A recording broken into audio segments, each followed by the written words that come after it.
जय शिवराय भावांनो, मी आपल्या गावाकडचा शेतकरी बिल्डर. मी निघालो होतो जिमला आणि जाताना मला जगाचा मालक म्हणजेच बाळूमामांची मेंढरे वाटेत दिसली आणि त्या मेंढरांच्या सोबत सेवेकरी म्हणून आपल्या सरूड गावचे माझेच मित्र होते. आता तुम्ही म्हणणार आहे हे कसं काय, कारण मी जिमला जाताना वाटेत दिसले तो. आता हे कसं काय कारण सांगतो तुम्हाला. कारण बाळूमामांचे दर्शन घ्यायला आपण आदमापूरला जातो, पण तिथलीच मेंढरे आणि मामांचा बघा सरूड कॉलेजच्या मैदानावर आहे. मग मी म्हटलं की आपल्या जवळच आहे, म्हटलं जाऊन त्यांच्यात सामील होऊया हो. आणि तिथं आल्यावर असं वाटलं की आदमापुरातच आलतो, एवढं भक्तिमय वातावरण झालं होतं.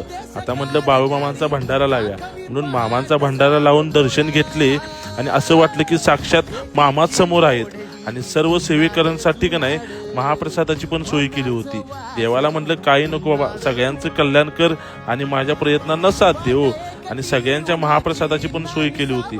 कारण ज्याला आदमापूरला जाणं घडत नाही, ज्याला प्रत्येकाला आदमापूरला जायला घडत नाही, म्हणून प्रत्येक भागात असे बागा व मेंढरे व असे सेवेकरी असतात.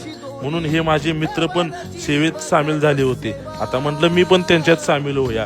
खरंच सांगतो, वातावरण एवढं भक्तिमय झालं होतं का नाही, सरूडात साक्षात मामांचा दरबारच भरलाय असं म्हणायला काय हरकत नाही भावांनो.